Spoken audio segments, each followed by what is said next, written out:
I guess we're getting close. Sounds like. Okay, good morning, everyone. Thanks for attending. As we mentioned last week, we're going to start our meetings a little different. So we got Russ Collier here, going to give us an invocation, and then we'll go into the pledge after that. So Get this all coordinated. Welcome, everyone. Can you hear me okay out there? Hello? Can you hear me okay? Yeah, good. Okay, hey, I'm Chaplain Russ Collier. For those of you who may not know me, welcome. And I just welcome the Father, the Son, and the Holy Spirit to this political meeting. Current government is a principality where elected officials make decisions for God's people. Some of these meetings have a tendency to have heated discussions. The reason for this is because there is also a dark principality in the spiritual realm that can trouble us with bitterness, fear, stress, anger, doubt, disappointment, resentment, and other torments that can hinder us from governing well for our county. We don't have to deal with this torment. We can put on God's armor to protect ourselves. Let's pray God's armor over everybody.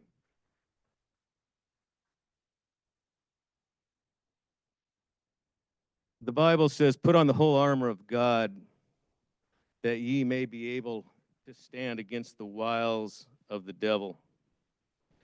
For we wrestle not against flesh, but against blood, but against principalities and powers and rulers of the darkness of this world, against spiritual wickedness in high places. So we put on the armor of God. So Lord, I just ask that right now, we put on God's armor on everyone in here. Lord, please shod their feet with the gospel of peace so we can walk in peace wherever we go and we can usher in peace wherever we go, Lord. Lord, I ask that you put on us your belt of truth so we speak truth and we're able to discern truth wherever we go. And Father, I ask you put on us the breastplate of righteousness so we walk righteously wherever we go and we send a good message wherever we go to those around us. Lord, I ask that you put on us your helmet of salvation so we can protect our mind from spiritual wickedness in high places, those torments that we spoke about earlier.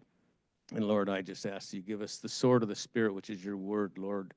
And lastly, the shield of faith, Lord, your shield of faith to protect us from the fiery darts of the evil one that he throws at us every day. Lord, I ask that you empower everybody in this room with your armor, Lord.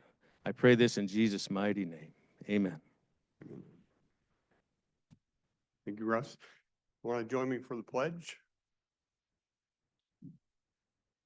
I pledge allegiance to the flag of the United States of America and to the republic for which it stands, one nation, under God, indivisible, with liberty and justice for all.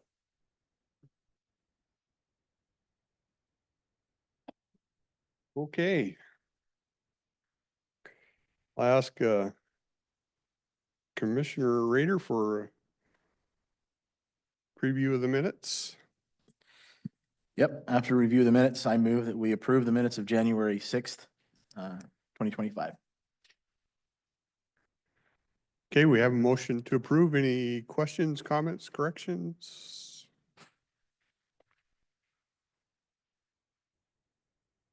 Seeing none, we'll call for a vote. Those in favor? Aye. Aye. Aye, thank you. I'll run down through consent agenda.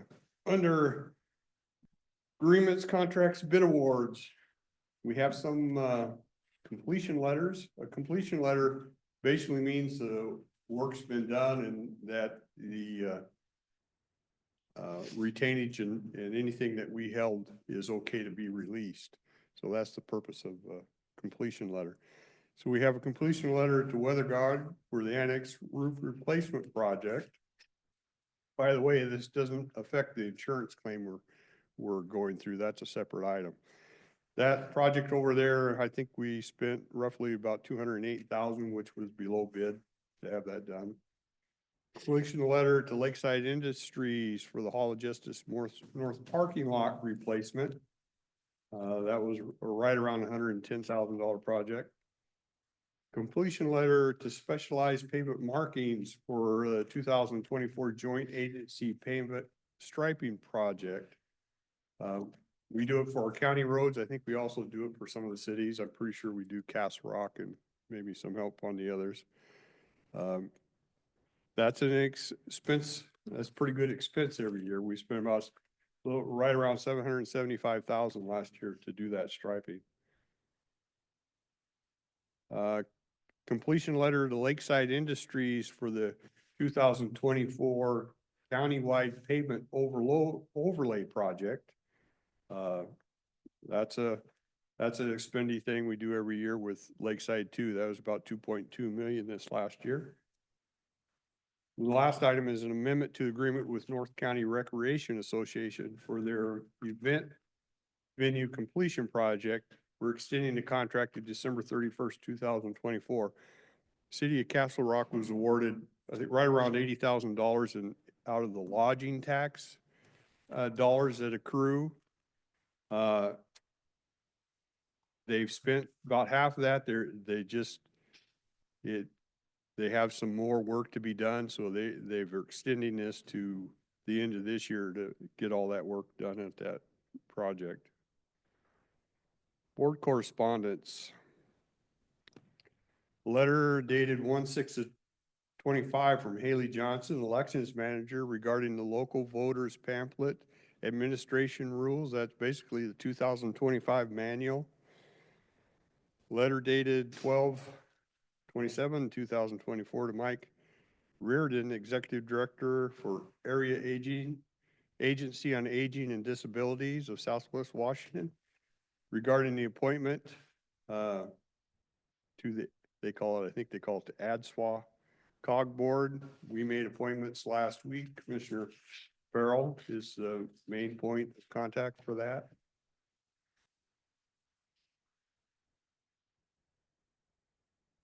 A letter dated 12/31/2024 to Julie Lamb, Regional Director from the Los Angeles Regional Office, United States Census Bureau, regarding the summary and recommendations for revising the census blocks, maps, block groups, and tracts used for Calais County. This was a project given to Commissioner Weber back in 2017. And it's basically, he took a look at, we had a inordinate amount of zero population blocks. It didn't take into account some annexations. Just a list of things that he was trying to look for and make suggestions to the Census Bureau to make their census a little better. The three of us reviewed that before it was sent out. It really doesn't make a whole lot of difference between the three districts. It's just more of cleanup work. So we sent that letter off and fulfilled that duty he was given back in 2017. And last week we had vouchers in the amount of $2,092,172.73. And that is consent agenda. Questions, comments?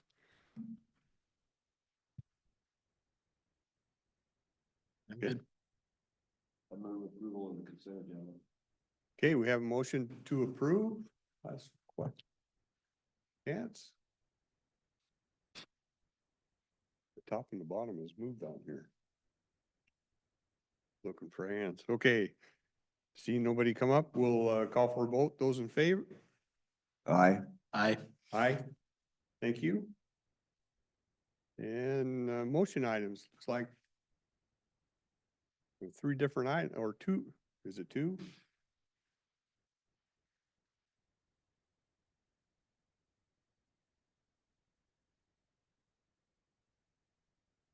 Good morning, Commissioners. Sean Rowley, Public Works. The first item we have before you today is a bid award to Coastal Netting Systems for the purchase of 10 portable litter fences for headquarters landfill. The total cost is $71,512.80. We put this out to public bid. We received 4 bids back, ranging from the $71,512 to $133,000. These are large fences. They are 24 feet wide, 15 foot high, and have a wire mesh that would collect any wind-blown debris at the landfill. They almost look like a mini, I think Commissioner Farrell said, mini batting cage or something like that. Pretty heavy duty batting cages. Yeah. yes, sir. Yeah. How many of these will be in service at a time? All of them? Yes, sir. Most likely all of them will be in service at a time. Are these being anchored down by something? I see it's got the legs on the back, but are we anchoring it to the ground at all? We're not anchoring it to the ground, so that as we clear debris, the dozer would come up to it, shake it if there's any debris that sticks to it, and then at that point in time, it would be placed back on the ground again. Looks nothing like what I thought it would look like. And there are pictures here on the table if any citizens are curious.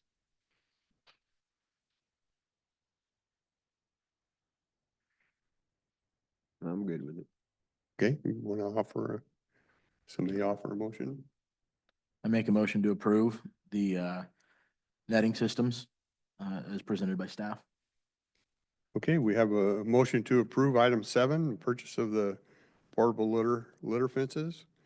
I think you mentioned yesterday, the netting, they're thinking like a 10-year lifespan on that, and probably for the frame more than that. Yeah, as long as we don't have any damage to it by any equipment, that's our expected lifespan. Yes, As sir. long as they don't run it over with the dozer. That's right. Yeah. Okay, any questions, comments on item 7?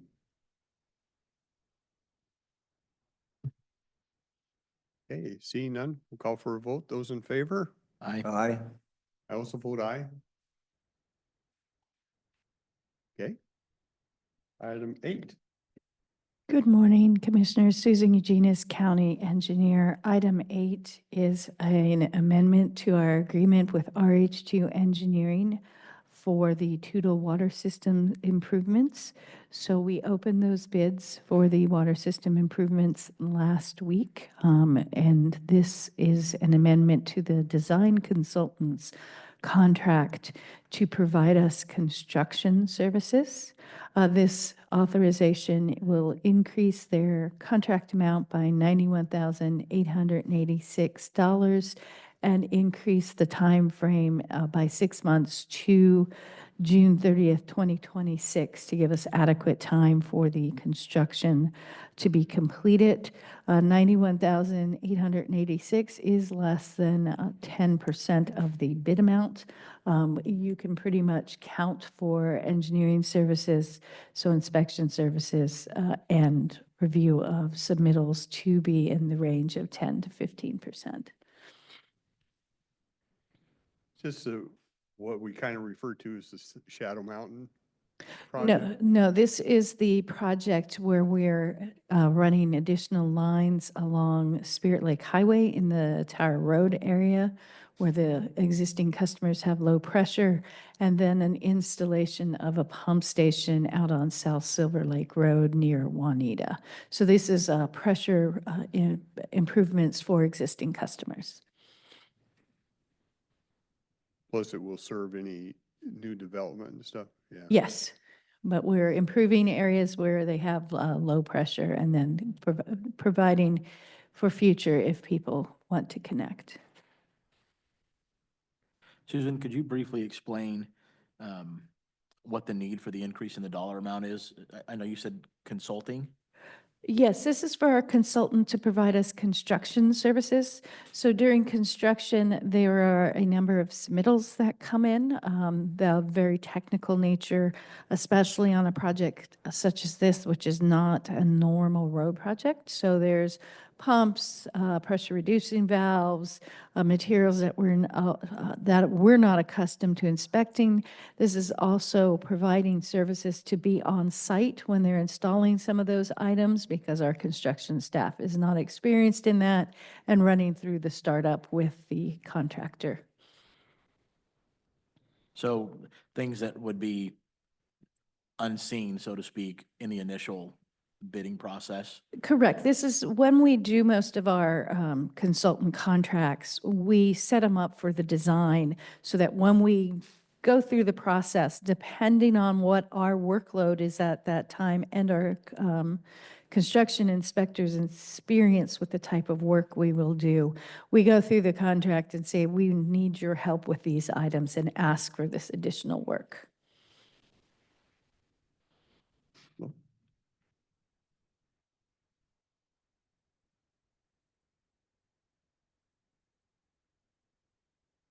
I'm just a little confused. I just need your help for a moment, please. I have some friends that live up in Tootle. Apparently, they are being billed by the Kelso water system. That's who they pay their bills to. So I'm really confused.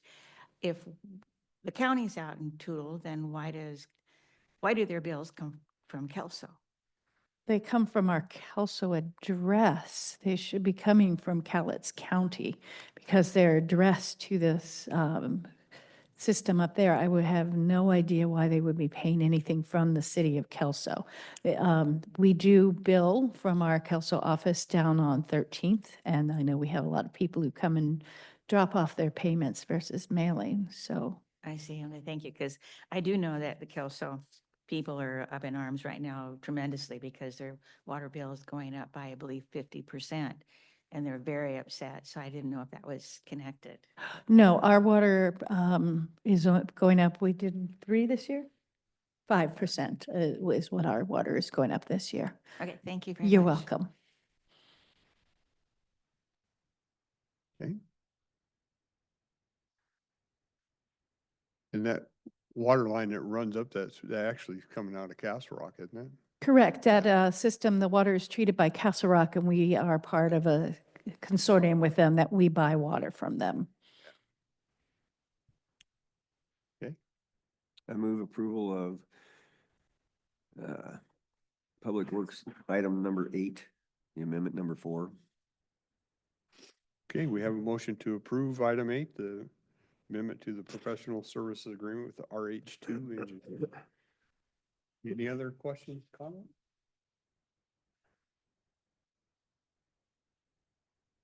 Okay, seeing none, call for a vote. Those in favor?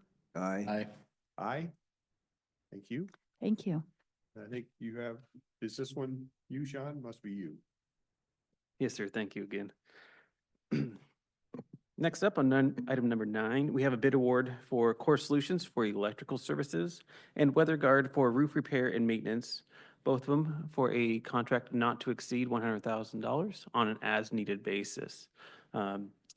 Prior in the end of 2014, we went out for bids on these. We received multiple different categories. At the same time, we were updating our purchasing policy. With that update, it did make some of those unneeded at that point in time. At this point, we've chosen to move forward on 2 of them with the board currently. And this is, we sign these type of deals every year just so they cover us if stuff comes up. It's 100% as needed basis. You know, we have a leak in the roof here. We'll be able to call somebody and get immediate service at that time. Sean, for clarification purposes, when those as-needed events occur, the board still has to approve moving forward with those, or do we, since it's somewhat of a retainer, so to speak, and we have the money, do you guys just go ahead and move forward with it? Depending on the size of the event, most likely we would just move forward at that point in time. Okay. We would expect that these would be smaller value repairs, nothing of a significant value at that point in time. We'd come back to the board. Okay.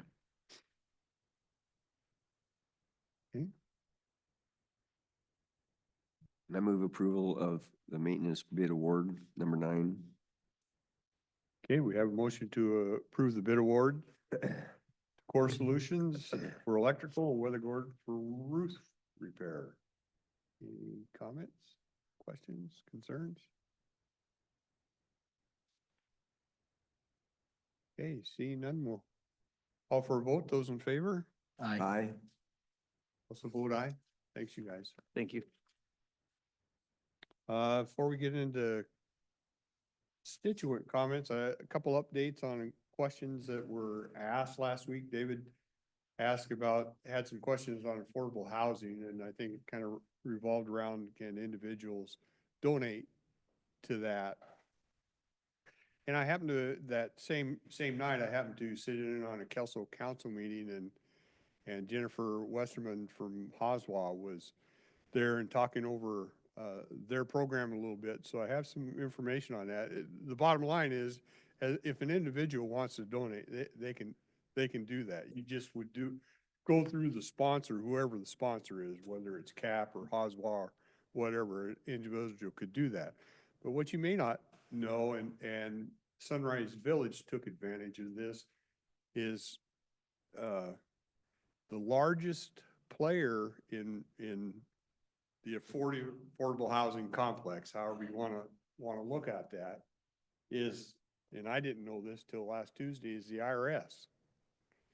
The IRS offers a tax credit. They have a tax credit program that entities like Oswald can apply for. And if they're given these tax credits, and Sunrise Village, part of Sunrise Village was funded this way. Oswald applied for tax credits from the IRS.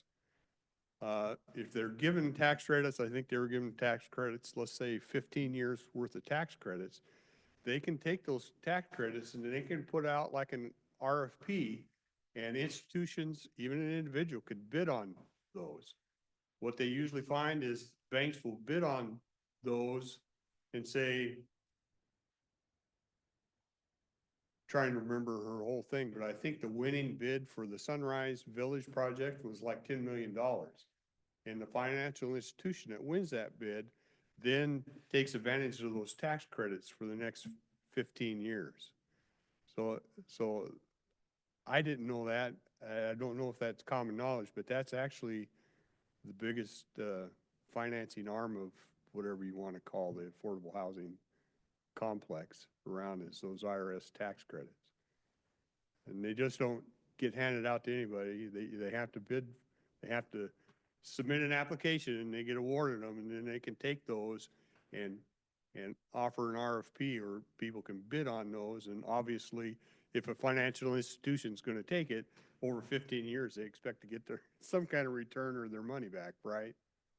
And then what typically happens is they will divest themselves from the property, and somebody else can pick that up. And it could be the managing agency, it could be one of you that wanted to invest in it and offer to buy that. So it's a little bit interesting. Yeah, yeah. I may not have the answer to it. I'm just kind of new to me too. As you know, I'm kind of a busybody. If it would, that program be available to a budding program instead of a actual one that's already set up? Like, I'm thinking for the homeless, okay, if we had a plan, a sustainable plan for that, could that be submitted for an IRS Yeah. help? I don't not? know that I know the answer on that. Oh. I haven't looked into all the rules the IRS has on applying for that. I Mhm. know she did mention it's kind of a laborious process and not everybody goes through it, so. Well, when you're retired, you don't have any time, no problem. I know, right? But the thing is, my idea just recently was, years ago, we had what they call Cottonwood Lodge. And I was talking to Kelly, and I guess in Spokane, they have a similar project over there that's actually being successful as well, called Healing Lodge in Spokane. But right now, there's nothing tenable about this program because Cottonwood Lodge, the guy retired, and so it left. But if we can rejuvenate that for some low housing, and it's geared for people with physical, mental, emotional, fragile conditions. The drug addiction would have to be addressed a little more strenuously than the Cottonwood Lodge setup. But yet, if we get those portions out of the area, you know, and get them where they're productive, and with that program, if we propose that program to the IRS, maybe they would help us with this, getting this going. Just a thought. Well, it'd have to be driven by an agency that wanted to do that. I get nervous when you keep asking the government here for us to do things for it. Our role should really be limited. I've been on this earth 69 years now, and I can't think of one program that government stepped in and taken over that has done well or done right. And that includes war. Well, I totally agree with you. However, So I try to stay out of that stuff. You need to have people that are dedicated and want to do that. I don't know that you might have a different opinions here, but I just think we need to keep hands off on a lot of that stuff. I don't disagree that it's probably a good thing. Back in the day, I think you called them boarding houses. We had places for people to gather and go. Right. And a lot of that stuff has gone away, but I don't think it's our job to resurrect a lot of that stuff. But You if couldn't afford it anyways. I, It's done by your government. It's gonna be okay, Twice as more expensive. expensive than you even want to dream of. I do agree with you in that, to some degree on that, but right now, we have no one willing to step up, a private sector. And we have not only a large problem with homeless, in Castle Rock, we're getting more and more as well. And I would like to stop this wave that's coming at us somehow. So I don't know, I'm just thinking that that might be a source of money, because it's going to take money to do what I have in mind. And maybe I can't, but that would, With- just a thought. With that information about the IRS being willing to subsidize basically that type of a program, maybe there's a private entity out there that would take a look at it if they had that knowledge.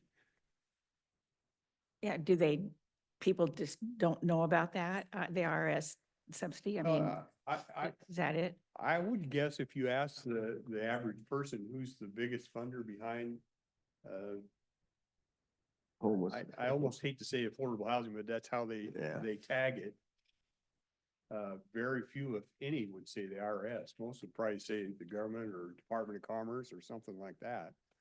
But, and I don't, I'm kind of after you a little bit because I am very, conservative with the government's role, but I think we can facilitate things. I just don't want to run things. And I you see. talked about the Healing Lodge. We're working with a group, and I have a meeting coming up this month, I think, with the Cowlitz tribe and also the hospital. And when it gets to the point where we think we have a plan and the commissioners here bought off on the direction we want to go, that may be one of the funding options. Okay, I don't want to do this and have the county run it though. I see what you're saying. I totally agree. upfront with I that. think that's wise. I agree on that point. I'm just looking on maybe different ways to fund a program like that, because I think there's a desperate need. And I'm just trying to address that. But that's good information, and I think with with that tribal community, that might be the way to go. So okay, that's great. Thank you. Okay. I have to say, Flo, I agree with your sentiment with regards to the homeless. I also agree with Chairman Dahl's assessment that we really have to analyze what role we want government to play. And taking over and running programs is not our role. Particularly because when it comes to homeless, that's a symptom of an illness, of a system that's broke. And giving someone Tylenol for a broken leg doesn't fix the broken leg. And if we're going to spend money in anything, I think we need to spend money and give incentives to helping fix the broken leg, if you will, as best we can. I don't see funding and running programs for homelessness as our role. But if we can give another party, a third party incentive to do that, I think that we would be, it would be in our best interest to help however we can with that, which is what Chairman Dahl is already doing. Thank you. Anyway, David, I hope that kind of answered a little bit. I found out more information. It was kind of nice looking at it. The other thing you've seen come before us, and we talked about it yesterday, was we had and this won't make some people happy, we had a shooting ordinance that was being requested. They were asking us to look at putting in some ordinance for shooting because they had it sounded like, I'm paraphrasing and you can correct me if I'm wrong, but had a neighbor that was shooting constantly or at odd hours or into the river over people or something along those lines. And what we said is bring us what you want and we'll have it reviewed and then decide if we need to go forward. So, and we did that. We took that and we had our legal counsel review that, and basically they came back and said it's been tried in Thurston County and it really raises a lot of issues that, you wouldn't expect. Our charge on anything, and I think we're in alignment here and they can disagree if they're not, but our charge on any of that, if we enact something, we don't want to cause pain to the people doing it right.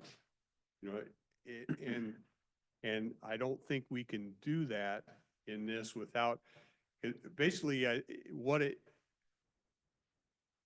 should the neighbor be more considerate, but it's kind of more of a neighbor dispute. You got an inconsiderate neighbor, and I don't know how we fix that. We get requests for that all the time.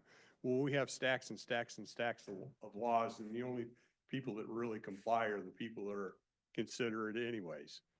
Otherwise, if laws work, you wouldn't have murder, you wouldn't have robbery, you wouldn't have all this other stuff. There's a certain, we're given free will, and there's people that use it the wrong way. And just because you have it on paper that you can't use it that way doesn't mean it stops. So I don't think we need to be in a business of trying to settle neighborhood disputes. I think your neighbor should be more considerate, but as of yesterday, we weren't willing to walk that path because we just felt it was more in that line. Am I pretty close there? I mean, Too much government interference. If we get into it. yeah. So that's an update on, I think you saw the gentleman come up and talk on that. So that's where we are in that. This Wednesday, our workshop at 2:30 is Humane Society contract and, dangerous dog review. We updated the ordinance on that to make it clearer. On the 22nd, it says county membership discussion. That's also Wednesday at 2:30 PM. If you remember when we were doing the budget with Commissioner Mortensen and Commissioner Weber was here on some of the entities where we pay dues to belong to, like National Association of Credit Union, WASAC, Washington Association of Credit Unions, COG, any of those type of things. I think there was a list of them. We gave our finance manager the ability to put it into the budget, but this new board had to review before we paid those. So we'll have that discussion on 22nd on those items at 2:30. And then the 29th, the Department of Ecology at 2:30 PM will be in. The 20th is a holiday, so you won't see our smiling faces. You can show up here if you want, but we won't be here. Anything else think I missed as far as updates? No, I think we're good. Okay. It's your show. It's all yours.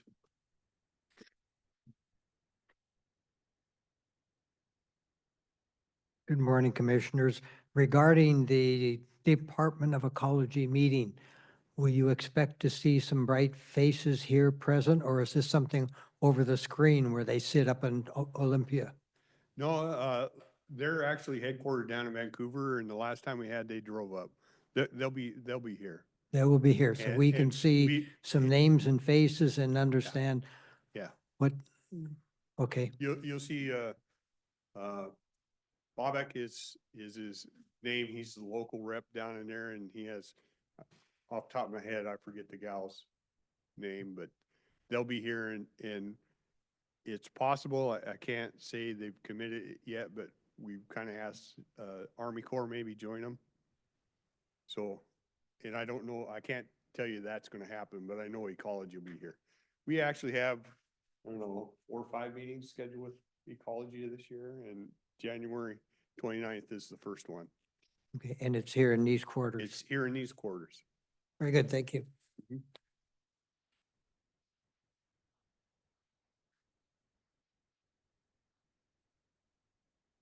Speaking of the Department of Ecology, now they're the ones that are out there cleaning up the litter, right, along the roadside. Every once in a while, you'll see orange signs where it's the Department of Ecology. I mean, our That could be. highways I don't, and the roadsides are so filthy with litter. I mean, Washington State used to be a beautiful place to be. We were clean. And I know a lot of it comes from the homeless population. I mean, I'm not trying to point fingers, but let's be realistic. So is there any other way? I mean, people that should be doing community service, years ago, we had them out cleaning up the highways. But is that considered cruel and unusual punishment anymore? What I can tell you is in the past where it wasn't such involuntary, it wasn't. If the work needed to be done, they put the crew together and do that. Now, they will put the crews together, but it has to be voluntary. They have to be Really? willing to go out and do it. So nothing mandatory. Right. That's my understanding of it. I sure wish we could do something because the medians and the exits and the entrances look like somebody just threw their garbage out and no accountability. Yeah. We Now- need to Now clean up. they push a lot, I think, and I think the program you're talking about is probably run through Ecology. My former employee, we accepted a section of Ocean Beach Highway. We go out there, they Right. supplied the bags, and we go out and do that every so often to keep it clean. I think that's the direction they try to take. Obviously, they need a heck of a lot more groups, right? Yeah, we used to have signs along that in neighborhoods that so-and-so was responsible for a certain area, and that seems to have gone by the wayside. I mean, it's too bad that we're losing our pride in keeping our county and our state clean. Okay, Chairman, do you know if that decision was made at the state level, or is that a county thing that we No, instituted? not a county thing. It's a directive.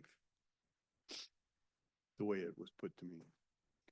Good morning. I clean up Growlers Gulch Road and I don't have a sign, so I don't care about signs. We just need people cleaning up stuff. You can get your name on it, Adopt a Highway. Yeah, there you go. Yeah. Rick, I want to compliment you, and I know this is the feeling of all of you guys, and you were talking about government involvement. And that to me displays wisdom that we've been looking for in all of our government agencies. So, yeah, the government has obviously got a limited role, and we appreciate you not falling for every complaint and saying it's government, when most of it is personal responsibility.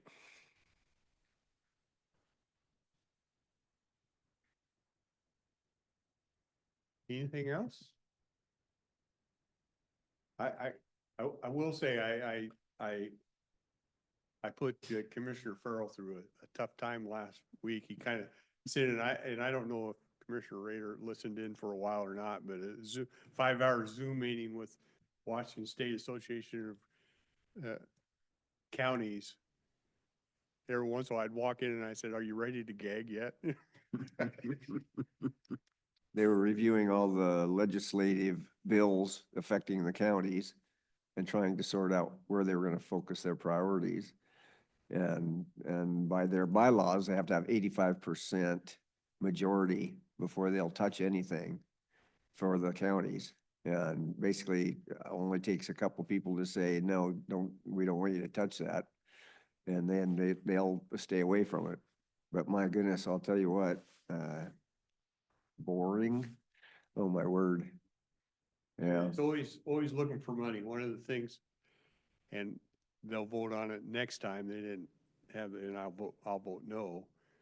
But they want to tag, there's a bill in the legislature and Wasack wants to tag on and be a supporter of it, where there'll be a delivery surcharge for you people that work with Amazon or UPS or all those. There'll be a delivery surcharge for you getting your stuff at home and not, or wherever you get it, and not do it. And that money will go to the state and it'll raise all kinds of funds. To me, it's just another hand in your pocket. Yeah, it's something like 30 cents per package. And who's required to collect it? The delivery company or the people who sell you the package? And some people saw it as just another way to tax people.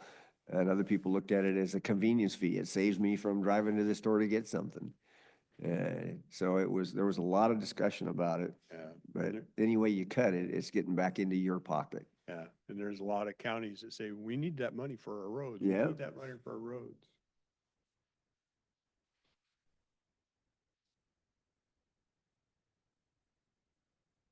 Just a quick follow-up on the littering. I believe in maybe my earlier days, there used to be, if you got fined for littering, one of the penalties was cleaning up a certain part of the highway or whatever. Now, if that were the case, and I know it was because I used to see some people out in private cleaning up the road. I didn't think they were doing it just on volunteer road or perspective. Then it means that there, at least that's in the past, was some sort of rule or regulation or law that allowed between getting fined, a prosecutor or the judicial system making that order. Maybe between our sheriff or some authority, we might know what some potential opportunities are that the committee, or let's say the community can help support them in some action. I'd have to say I agree, Ron. My wife has a way of getting me to volunteer through ultimatum. So, yeah, there may be a way to do that. Okay, anything else?